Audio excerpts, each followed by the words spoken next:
Hey everyone, Coach Ben here. This is Bench Talk Live.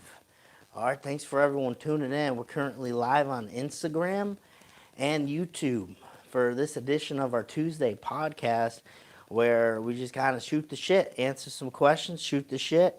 I am K Powerlifting. Hi, how you doing, my friend? Thanks for joining in.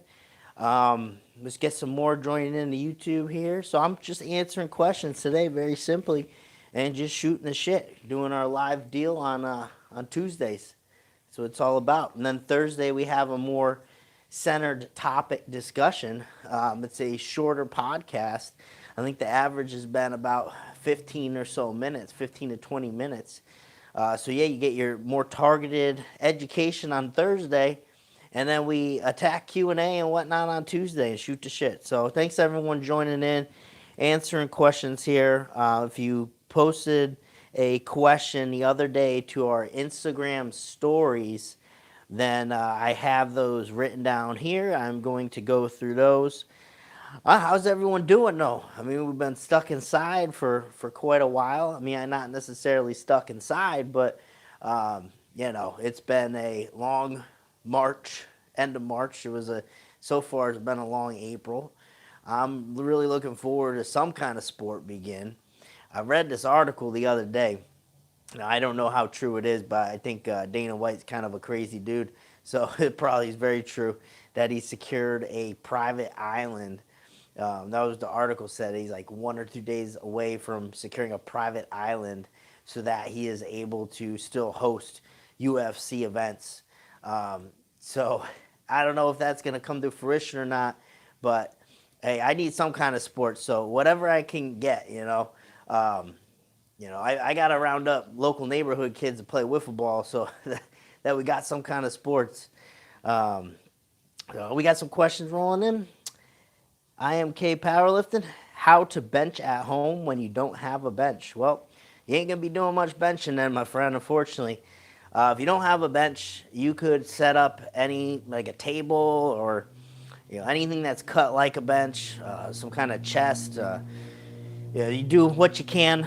You're probably going to be left to floor pressing for the most part, but it is what it is. Maybe you could dumbbell press off the floor. Depends on what you got. This time we got to be creative. We got to be creative with what we're doing. We're all working with different situations, different equipment, but I think we got to do the best way we can. So anyone listening right now or listens to the podcast later, make sure you email me, coachben@bigbenches.com. If you're not sure what to do for workouts, I do have at-home training workouts ready to send out to you. All right, that's totally my gift to you guys. So just email me, shoot me an email. Be like, hey, Coach Ben, you got that at-home training? I will send that over to you. And all that's bare minimum. That's training with bands. That's training without bands. Just body weight. Right? It can be really demanding on your shoulder stability, balance, coordination. We're hitting back work there. You're doing a lot of good stuff that's going to prepare you to be good once we're under the weight again. I just had one of our athletes the other day. He was in a lighter phase of the training, so with not much to write home about. But then we actually switched over to at-home training. He was like, holy shit. It was actually a lot harder just because now it's attacking so many of his weak points. So, that's what we can do during this time is just address some weak points. Like I'm sure we could all get better core strength. We could all build our hip strength more. It's just being diligent about getting that work in. We got Brainchild Designer on Instagram. Do you see any reason to back off at lifting heavy during this virus to keep the immunity strong and allow the body to fight? No, I'm hitting harder than ever. I wouldn't do anything than you're doing different. I think we set ourselves up to have a strong immune system by what we do with our training. And, if we stop doing that, I don't think that's serving us, anything good. I think where some of those recommendations might come in is for people who have never trained before. Now, all of a sudden training to try to build their immune system up. And when it's such a new stimulus for you like that, then your body's working extra time because it's like, holy shit, what just happened? So that's when you may have to be careful with it. This isn't a time when I all of a sudden pick up intense training. But if you've been training intense, the only thing I'd be nervous of right now is if my ACL completely ripped off the bone and I ripped the bone, I shattered a bone or something benching, because I don't feel like being in a hospital right now. Not a good place to be. So that would be the only reason I'd see backing off intense training. But unless you're with a group, probably not training that intense anyway. All right, so I wouldn't be too worried about what you're doing. No. NGPF powerlifting. Are you tied to any one particular federation? No, definitely not. But I primarily compete and do things with the RPS. So I've frequently helped out with their meets. I've ran the gauntlet. I've judged at meets. I've helped do some spotting, loading at meets. We set up booths at meets. So we're at all the events, usually setting up a table, selling apparel, and I'm coaching my lifters at those meets just because they're local to us. I think they run an awesome meet. The equipment is absolutely top notch, the best I've seen at any federation yet. And then if talking nationally, because we have lifters all over the globe, not just U.S., but also overseas, Australia, South Africa, UK. We're talking all different places. So they have their own feds, but for nationally over here, I use USPA. I think they're well run, and they are pretty much set up in every state. It's very easy to find a meet for some of my lifters, no matter what state they're in. All right, so USPA for the most part nationally, and RPS I do a lot with. All right, we got some questions rolling from YouTube. Don't want to ignore you guys. OB Matt, there are some videos on YouTube about building a bench. All right, well, I hope so. I hope I'm not the only one, but I've got a lot of stuff out there too on building my bench. I'm building a bench, not just building your bench. I'm sorry, Matt. There are some videos on YouTube about building a bench. Yeah, you can probably find a lot of good stuff for at-home training, and I see a lot of videos out right now on how to equip the home gym. So I'm sure you could find how to build your own bench. I'm sure it's not that hard, especially for a makeshift in the time being. I'm sure it's if you're crafty, it's probably an easy thing to do. So I'm sure Home Depot is getting a lot of love right now. Mark Lester Jimenez on Jimenez, I probably imagine it's said. YouTube, you've got an awesome channel. Your content helped our benches a lot. You're the man, Mark. I really appreciate you tuning in, my friend, and I really appreciate you watching the videos. And you said our benches, so I'm assuming that you're benching with a group of people. So that's really awesome to hear that it's helped you guys out so much. Jax, go. Hi, what would you say is the most useful exercise for developing a solid back to help my equipped bench? I'm not particularly tied to any one back movement. I think they're all good, but I think one of your best bang for your bucks is going to be the seal row, because the seal row is literally just the reverse of a bench, right? Instead of lying on our back, now we're chest supported, lying on our front, and we're rowing that weight up to us as opposed to pushing away. So in terms of what you're doing with your back, it's very specific. I think it's really challenging. So I'd say seal row, probably best bang for your buck in terms of what you can do for your back. Mark Jimenez, he got a question. He also says he loves the video outros as well. Yeah, we have some fun with those. Sometimes I forget to do them. You probably see which videos I just totally forget to do the outro, but I try to get creative with it, and we try to keep it fresh when we can. I've done some weird stuff where I was like, Elvis, we should shoot me just like driving off in my Jeep or something. So we've done some cool stuff with that. Appreciate you watching it to the end though. Okay, here's a question. Good exercises for shoulder rehab and which muscles to improve that could help avoid shoulder problems. So from what I've seen, most times with the bench press, it's a lack of shoulder rotation. It could be both internally and externally. You kind of got to pinpoint which one you're hindered more with. I'm very limited externally. I know that causes me a lot of issues, especially with overhead pressing. If I'm not able to, use a dumbbell. If I'm stuck to a straight bar and stuff, there's a lot of times where just my lack of shoulder motion in general, being able to go overhead and things, kind of really hinders my training. So you have to really, yeah. Matt, he's in our VIP group. He's an awesome physical therapist. He offers a lot of great advice on this stuff. But yeah, that's one of the issues I see most often is you're limited in your shoulder rotation. But I mean, so many things can play into shoulder issues when you're benching. But I think there's not enough, definitely not enough attention paid to developing your posterior muscles, and that's where I think a lot of people run into issue, is they're so posterior dominant. They're benching all the time, they're doing all these pressing, but they're not balancing out those opposing muscles, and that's usually when you start running into issues, is when you're not giving enough love to those opposing muscles. So we're talking a lot of the muscles you don't see in the mirror. We all try to get big quads and things like that, but do you actually really pay attention to training your glutes? Essentially the biggest muscle in your body. Every lift starts with the powerhouse of the glutes, even the bench press. Are we giving enough love to the glutes? Are we developing our hamstrings? Are we developing our core strength? And the abs and what they're designed to do, stabilize our spine. Are we taking these things into account? So, not to digress too much, but yeah, that's usually when the problems come in. But develop your upper back, develop your rear delts. That's going to be really big. Alrighty. Let's go to Mike. What's up, Mike? What up? Be fortunate to have your home gym. Has your mindset to your own training changed any through all of what's going on? Has my mindset and my own training changed? No.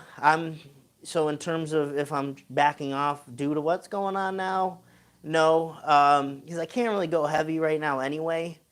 I know I was benching 550 the other week, but relative to what I'm capable of doing, that's still very, very light. That did not affect me whatsoever, my mindset, because I wouldn't even be able to lift the weight that is kind of getting to that scary territory, because I don't have the handoff capacity, and I'm certainly not squatting a shit ton alone here in my rack or nothing. So in terms of what I'm doing, nothing's really changing, and I've never kind of gone into a session being fearful of injuries. Luckily, I've never had any, so that's not really crossing my mind either. But yeah, nothing's really changed whatsoever for me. Just not having the people around me to help out. Jax, +1 for being a VIP member. Appreciate that, my friend. And thanks for being a part of that group. I'll probably touch on it a little bit at the end, but we offer a lot of great content through there. I hope you've already found some awesome benefits. We're uploading a lot of videos, not only on bench, but on deadlift and squats. We're doing the arms challenge right now for those involved in our group. I'm going live once a week, so we got a lot of great stuff in that community. So please check it out, bigbenches.com. Go to our VIP tab there and check that out. We got Hetty01 on Instagram. My April meet was canceled doing bodyweight workouts and have limited equipment like dumbbells. Am I going to completely lose my gains? No, so this is something that I've touched on a bit, because that's most people's worries, right? Is you're going to lose your hard work. Not necessarily the case, because if you actually look at how long physiologically it takes to lose muscle, we're looking at a good span of time, and that's if you do bare minimum nothing. Okay, so it actually takes a while to lose muscle. So what you're actually, if you probably gonna experience a drop in strength, but what that's mostly due from is nervous system adaptations in terms of the coordinations, the fire to movement or the motor units, and just everything that goes into a nerve impulse to contract a muscle, and all those things. The technique behind the lifting, I'm sure, is going to be a little rusty. Like with anything you do, if you're not doing it regularly, you lose the technique. So that's usually where you're going to find your drop in strength. And that, luckily, is something that you're going to get back pretty quick. So as long as you're diligent about training at home, you're trying to do something, you're going to be okay. You'll get that strength back pretty quick. I wouldn't really be too concerned with loss of strength. Definitely not in terms of, your body composition. I wouldn't be too worried that you're going to lose muscle mass all of a sudden, things like that. It actually physiologically takes a little bit more time. And you're at least doing something, so that's great. Hybrid Hillbilly, how often do you train abs? Well, I'm supposed to train abs every day. If I do, that's another story. I try my best. And I do have abs pretty much programmed into every workout. I have a coach, Jamie Mata, and he does my programming. I gave that up to him in October or so in prep for my meet. I couldn't, with doing everything I do day to day for our athletes and trying to, having my mind just absorbed on what we're doing, big benches, program for my athletes, all that stuff. Training's so easy to put on the back burner for me. So it's such a relief off my shoulder, like it is for anyone when you get a coach, right? When you give up that responsibility. And that's the biggest thing. Now I don't have to think about that. I don't have to analyze what's going on as much. I give that responsibility up, complete trust, do what you got to do. I just come in and I execute. And I know I'm going to set aside this block of time. I'm going to come in, I'm going to execute the plan. I don't have to think any more of it. So that's why it's such a valuable thing to have a coach, to have some kind of guidance, But I should be doing abs more. You got me there. The lightest heavyweight. What do you think is harder? A over 400-pound freak of nature man benching almost 800 pounds, almost double his body weight, or a 150-pound man doing 3 times body weight raw? Thanks, Ben. In terms of what's harder, I think for both those people, they're probably going to be the same degrees of toughness in terms of execution. I'm sure either of those is not easy. If you're asking me which one's more impressive, I'm just asking me personally. I always like to see the bigger weight, the bigger people move bigger weight, and that's nothing against light people, the lighter divisions. I think it's super impressive to lift that much weight at a light body weight too. But in terms of what if you're asking me, my personal opinion, I like to see the monsters. I like to see Barry Bonds crushing dingers out the park, hitting 80 home runs a year. I like seeing these monsters just move massive weight. I don't really factor in how big they are. I just know they're freaking enormous. So I just like to see big things achieved. But that's my mindset. But either one of those is going to be particularly challenging for either one of those people, especially lightweight. I mean, man, when you realize when you slim down too, when you don't have a belly to work with, and I got plenty of belly right now, let me tell you that. But when you don't have a belly to work with, how much it can affect like your squats and in any of the lifts too. Like now you don't have that rebound, so it's so much more demands for the hips to do what they got to do and stabilize. So it's really challenging lifting at a lighter weight class. I'll give you that.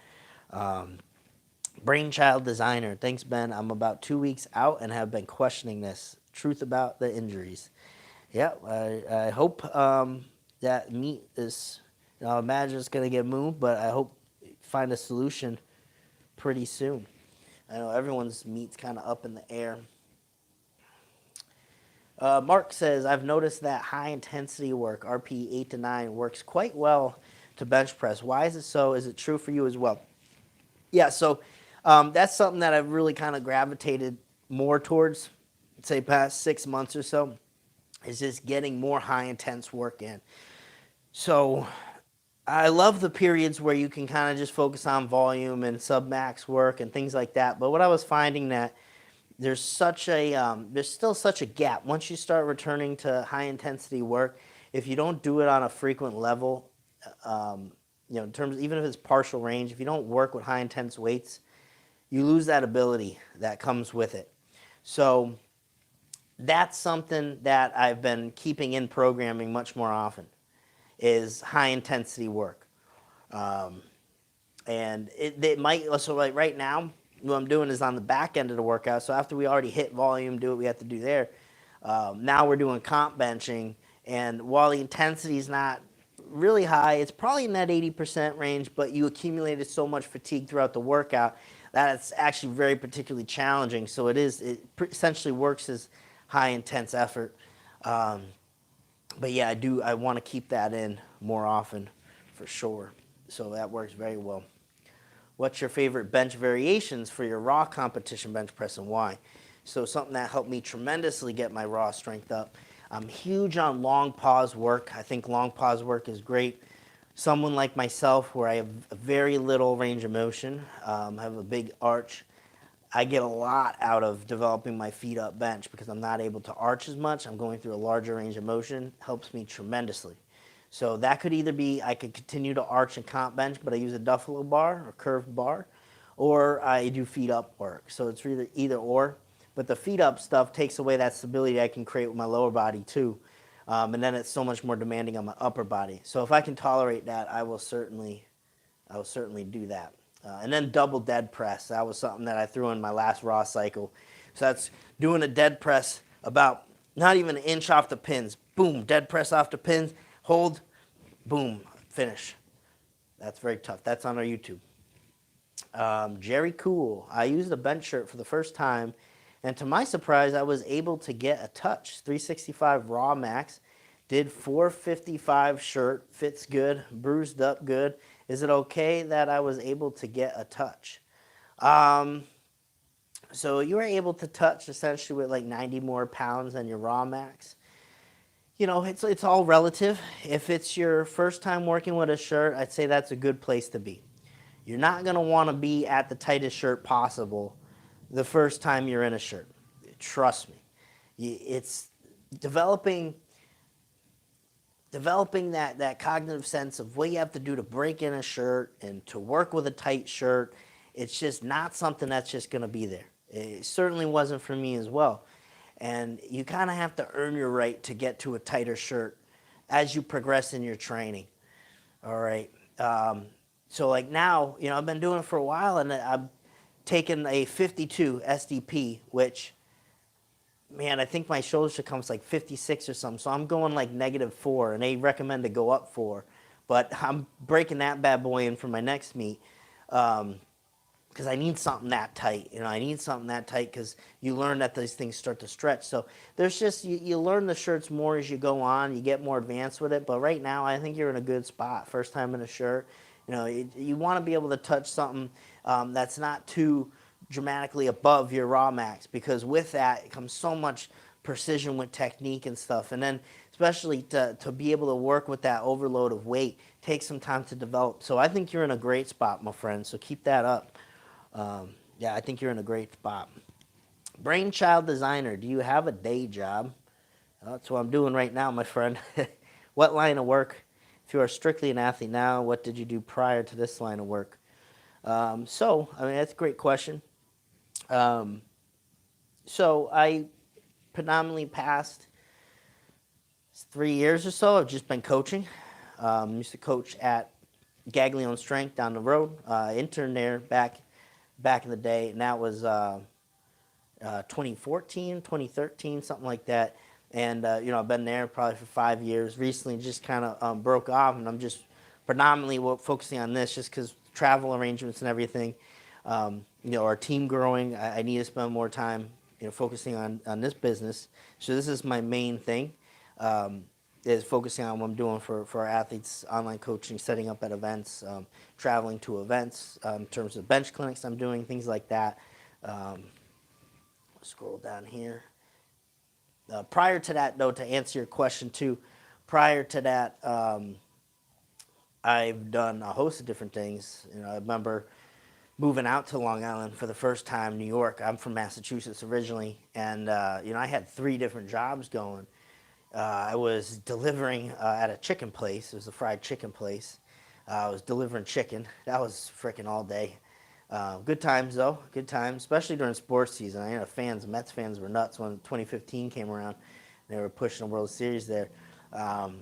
But that was driving around all day. I worked at a golf course for a couple of years, doing maintenance stuff, cutting the grass. That was nice because I plug in my earphones, doing my thing. Man, I've done a host of different stuff. I did housekeeping at a hotel. I've done I did maintenance work at Barnes and Noble. I've been around the block there, a bunch of different stuff. When I came out here, it was personal training at a commercial gym. Not my thing. That is very tough to do, my friends. If you are starting out, it's a great thing to kind of get your feet wet, get interaction with people. But it was so much salesmanship there, just like 90% bothering people on treadmills, making phone calls. It was not what I originally would have liked to done, which is working with people, primarily athletes. But you get accustomed to a large variety of people. You get that interaction. So it's a great place to start for anyone looking to get into that fitness field. I didn't do that very long though, but thankful that I fell onto the opportunity that I did, and now I'm doing our business full time here. So very thankful for that. Let's go to DSU, the house dentist. What are your thoughts on a dead press? I have always seen it's a high risk, low reward compared to other variations. So I wouldn't necessarily label it high risk. It certainly poses more risk. You're at more risk if it's the technical execution that isn't there, and that's for most people. Unfortunately, that's the case because to execute the dead press well, you have to literally have to get to the same amount of tightness in your back and everything, creating that stability that you would in the bottom of the bench. Or else it's going to be a rough press up, and then all those pressing muscles, while put on stretch, all of a sudden going to get loaded with all that weight. So it's something where you really have to learn how to get the setup the best you can, but how to leverage and push with your back. You're using the bench as your leverage point to push from when you're doing a dead press. So I wouldn't label it high risk. I would just label it something to be precautious of for most people. If you're comfortable with what you're doing there, I wouldn't label it high risk. But you're absolutely right in terms of, for most people, it may be a tough thing to do. So it may not be worth it. But I've actually used the dead press at a low intensity. I'm saying, hey, don't go heavy on this. And it's a great way to build technique. There's so much that goes into it. Jerry, thanks for answering, my man. That was a question about the bench shirt. I actually sized down to a 58 shirt, and my chest measurement was 60 relaxed. Hopefully technique gets better, like you said, and get used to settling in and setting in the shirt. Yeah, absolutely. So I don't know what shirt you're using. I don't think we went over that, but an SDP will certainly tend to stretch a bit. So right now, unless I gain body weight with a shirt, I'm like, I'll get one good meet out of it, and I'll have to get another one, more than likely. Like my 54, I can't imagine pushing past that 820 with the 54. Just how much is stretched on that one meet. PF3F on YouTube. Thoughts on overhead press? Does Enzo talks very highly of them? So everyone's got their different thoughts on the overhead press. I'm huge on the overhead press. I think that's something that's immensely beneficial, especially if you're not great at them. That can help your bench even more. That's the toughest pressing variation. If you haven't seen some of the other contents that I've put out, podcasts and things, I'm really big on the overhead press. So that's something I would definitely try to get in your training. And I treat that as a main movement. So if you're training raw or have the early off-season phase, a lot of the training I do with my athletes is that second bench day. It's going to start main movement overhead press and then go into some benching. And that's how much I really prioritize it. It's big. OB Matt, how does grip form strength play into benching? So obviously, you have some stability through the forearm too. So I'd say that's the biggest thing. I mean, you're not pressing with your forearm per se, but your ability to crush the bar, strong grip like that. And I'd say that's something that I don't get nothing out of, because I tell you, I got the worst grip that you have ever seen. For someone who's decently competitive in a multiply setting, in terms of squat and bench, especially bench, but the deadlift falls right off. I just can't freaking grip the thing, So, and I'll tell you guys a funny story. So it was in a kinesiology lab. It was in college, and we were just doing force production on grippers. So we squeeze it, it reads how many newtons of force that you're putting out. And, there was these big dudes in there. I think they're power lifters too. They were hitting like upwards 900,000 newtons of force on the gripper at the peak. And most of the women Not that the women aren't comparable. There were some strong ones, but they're maybe getting around 300, just for comparison's sake. That was about average. And then here comes me, my gripper. I get like 290 newtons. I'm like, F this shit. I won the worst things, the scores. No grip strength. And sometimes in the morning, man, I'll wake up and I can't even close my hand. More so in the winter, just because when I cut off that blood flow and stuff, wake up, my hand's been hanging out, getting cold, cut off from circulation. Man, I wake up, I can't even squeeze my hand. No lying, no bullshitting. Um, yeah, so man, in terms of grip strength, I ain't doing shit on my bench for my grip strength. But certainly, if you're strong with your grip strength and you can crush that bar harder, that's going to be great for you. Mark will give that overhead press a try. Yeah, definitely do, my friend. All right, let's go through here on Instagram. Brainchild Designer, you are definitely making a difference now. Keep it up. Love the videos. Thanks for everything, Ben. Really appreciate you, my friend. It means a lot. All you tuning in means a lot to me. Thank you very much. So I'm going to answer some questions now from Instagram. We'll get through these. We had some really good ones. All right. The lightest heavyweight who is joining us here. Pros and cons of lifting your head and sinking the bar into your chest. So that's, I mentioned on our IG stories the other day, that's not something that I particularly coach nor do.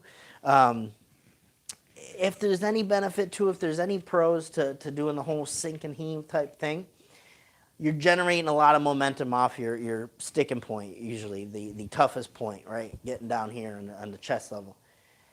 The thing is, it's going to be so inaccurate and so difficult to try to hit a good groove and all of a sudden catch that bar and have enough tricep strength to actually lock the thing out. And, I don't want to dispel that completely because you see people do that, like Jeremy Hornstra and stuff, right? You see benchers hit some monster numbers doing that style.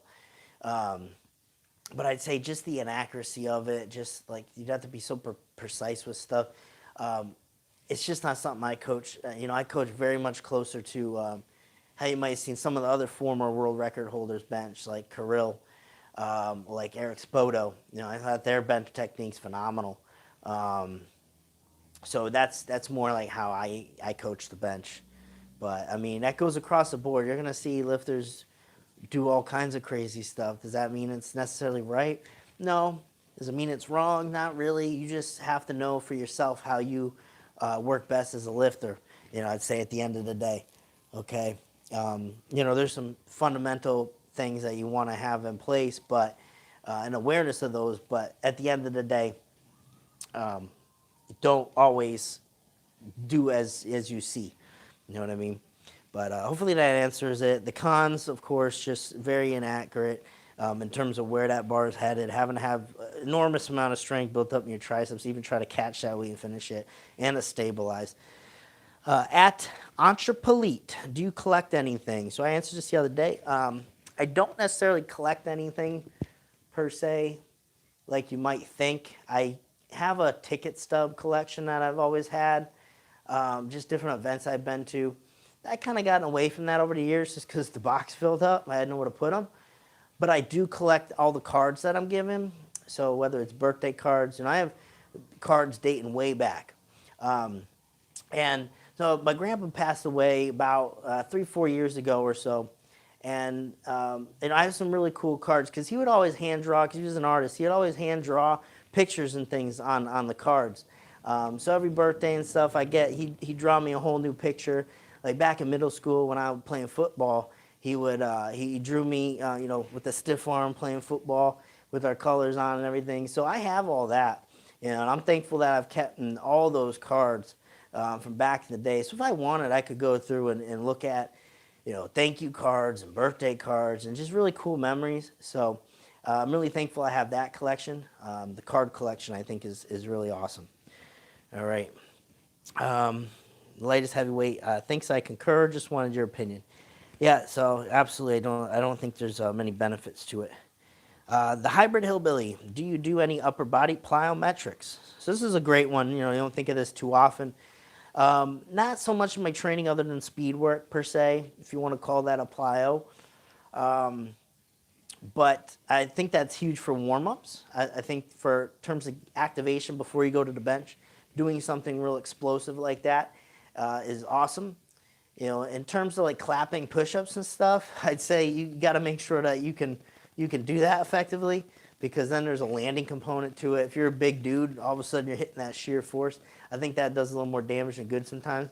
If you're a light enough guy and you can catch your fall pretty gracefully, that's good. I do like a med ball throw. I'm big on those. That would be my go-to.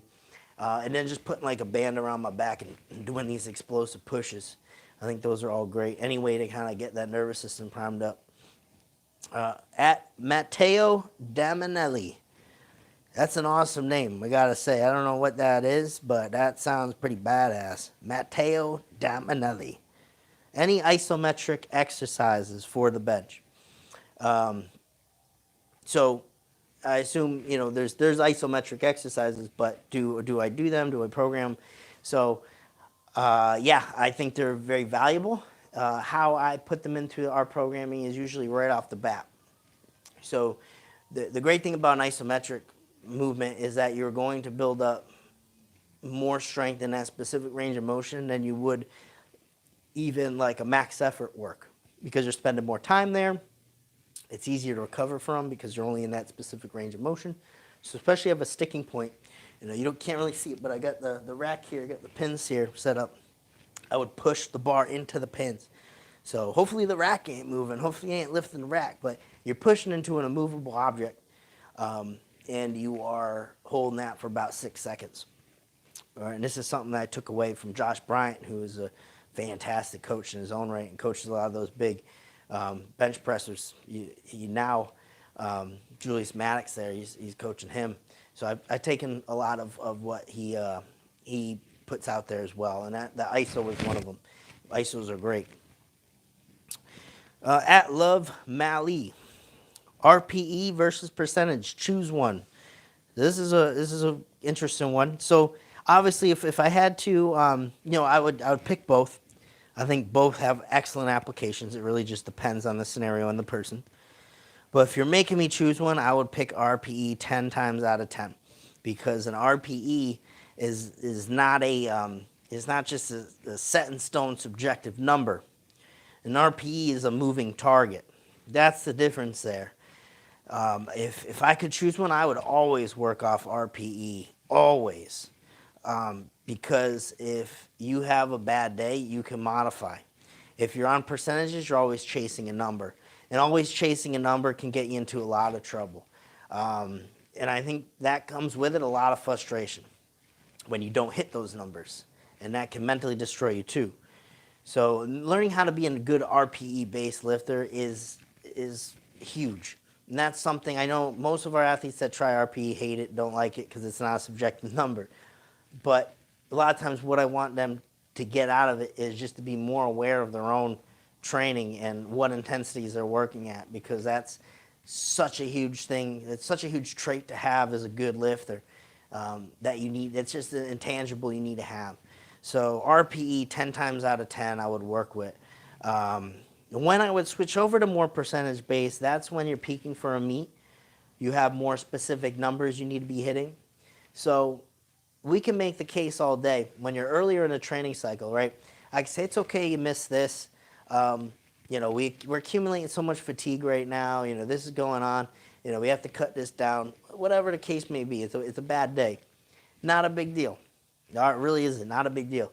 However, if you're peaking for a meet, and all of a sudden you're not hitting these numbers we're supposed to be hitting, I can't really sit back and say, hey, all is good. We're going to hit about 50 pounds less this meet, but all is good. I can't really do that because we're not progressing. So percentage is something that's very valuable when we're getting closer to a meet. Once we start to know what numbers we're shooting for, what numbers we're working off of, that's when that's going to be more important. But yeah, 10 times out of 10, I'll take RP if you're making me pick one. J Bost, 556. Are you a fan of floor presses? Yeah, we do that more with our equipped athletes. I don't have a ton of floor pressing in for our raw athletes.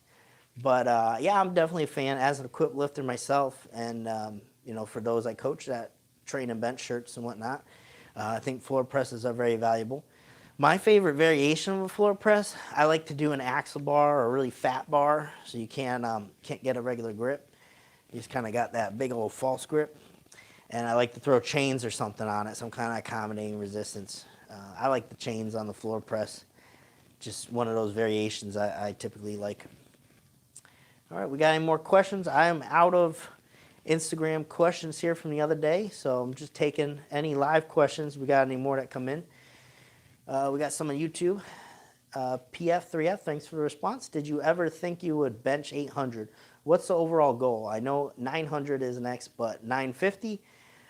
So starting off, no, because 315 was tough. So, I mean, I was happy when I hit 440 bench for the first time. And I remember working so hard to hit 600 bench. But, it's like with anything. You have the next goal. You got to work on the next one. It's like I always love Tom Brady, that quote he said, because he asked someone, because this dude's got a bunch of rings, and he was like, what's your favorite one?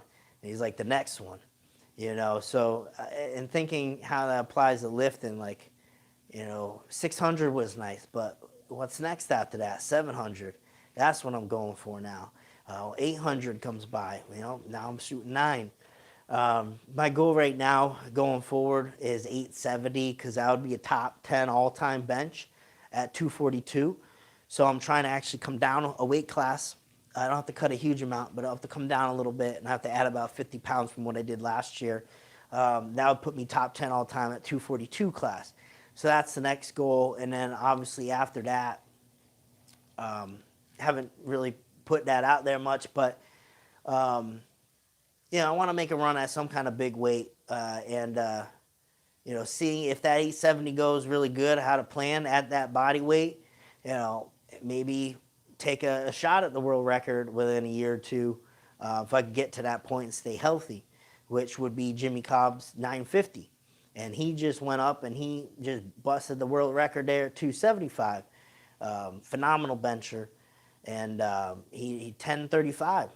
So, while he's a little bit bigger, because, he's the man, maybe I'll come in and try to take my opportunity at a lighter weight class. Review for Titan Super Katana for bench press. Best t-shirt for bench. So I've used the Super Katana. I did 730 in it.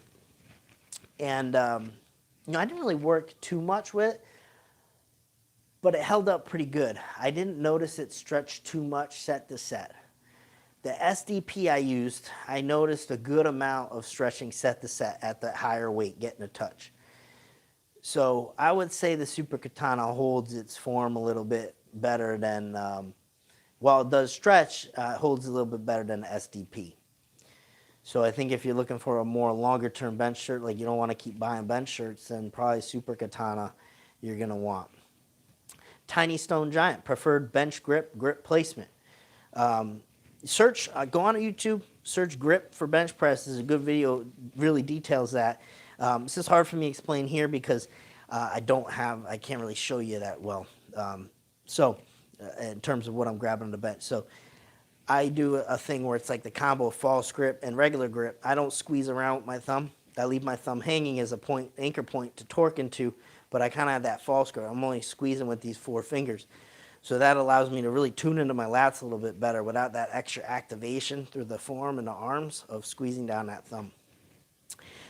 Brainchild Designer, do you have workout partners during the lockdown, or are you stuck at home to work by yourself? Well, I have the wife with me, and we feel comfortable probably going to maybe 650, maybe a little more, but obviously I'll be handicapped then because I'm not going to be able to she's not going to be able to get that weight out over 650 to me. At least it's not going to go well. And then there's the thing, like right now we did 550, that's fine. It could come out shitty, I can stabilize it, but once the weight starts increasing, I can't have excess movement and things like that. It's going to completely throw off the lift. So maybe we can hand off 700 really shitty, but am I going to be able to really work with that weight effectively with a shitty handoff? So it's kind of capped at like 650 right now. So This phase, I'm doing some reps. I did 550, doing 600 today. Go 650 next week. So yeah, I'm a little handicapped right now without my handoff people. That's the thing with quit lifting. You need the people. You need the people. Love Mally, equip T-shirt you would suggest for a beginner. So you mentioned a T-shirt, so I'm a little confused there. You mean a bench shirt? I don't get the T-shirt part. But I would say for a beginner, a shirt, just get a looser version of whatever. You're going to learn whatever you're going to get. Just get a looser version first so it's not so aggressive. Because you'll get real frustrated real quick. You'll say, F this shit. Tiny Stone Giant, thanks man, we'll look it up. Yeah, that was a great grip video, so check that out. Justin Dackey, best rear delt exercises. Man, I like face pulls. I like a banded chest supported, like banded reverse fly. Just regular band pull aparts. How much variations do you use for bench programming? Not a ton. I try to stay more specific to the bench movement when we can, but some of the variations for raw lifters are going to be a lot of pause work, a lot of like T-shirt pressing, which is like a Spoto press, close gripping, wide gripping, a lot of that stuff. For our equipped lifters, it's mostly going to be partial range movements. What we're doing with that, board pressing, close grip, wide grip, whatever, board pressing with chains, bands, floor pressing, pin pressing, those types of things. Thoughts on incline bench transfer for raw bench press? Yeah, I think it's a great in-between between an overhead press and the incline press between a bench. So if overhead press bothers you, that's when I'd be more inclined to incline press. But I would try to do overhead press before I would do incline. So I think the overhead could carry more value. But then obviously there's the incline too. Not to dispel it, but I think an overhead would be a little bit better. All right, so that's about it for today, guys. All right, I'm gonna close shop down here. Got to get some more food in, and I gotta go bench myself. If you want some more, you could tune in to our Facebook. We're going live a little bit later when I train today. I'm going to be doing 600 pounds for a 3x4, so 3 sets of 4 reps. And I stop in between each set, and I just kind of give my thoughts and on like what's happening, what I'm feeling, the whole deal. So that's gonna be on our Facebook page. So if you haven't liked Big Benches on Facebook, get on that. I don't know what time it's gonna be. I'm gonna get a couple meals in. I got some work to do, but later this afternoon, probably around 5:36, something like that, I'm gonna be going live doing training. You can always catch the replay too, so check that out. And also, please check out our VIP membership. Especially now, we're doing a lot of awesome stuff while everyone's quarantined. So we got the arms challenge going on. I'm putting out all this additional content. I'm going live every week. I'm going to be doing some giveaways and things like that. So you're going to want to join that online community. It's based on Facebook, so it's on Facebook groups. We've got a really cool group of lifters, and we're all shooting the shit and putting out ideas and tips and all that extra content I provide. So check that out. Go to bigbenches.com, hit the VIP tab. I'd love to see you there. If you did want to apply for our coaching program, if you're watching on Instagram, you can apply through the link in the bio. If you're watching on YouTube, also the description box has an application process. I'll leave you with E3ZUS. You're the man, Ben. Thank you for everything you share. You're the man, my friend, for watching. Appreciate you. All right, guys, that's a wrap. Thanks for tuning in to Bench Talk Live. All right, and make sure you're checking out the Thursday episode of the podcast, too. A lot of good topics coming up. So if you haven't checked out the Benchcast on whatever podcast platform you listen to, make sure you check that out, all right? Good Thursday episodes. All right, guys, appreciate you all. Catch you next week.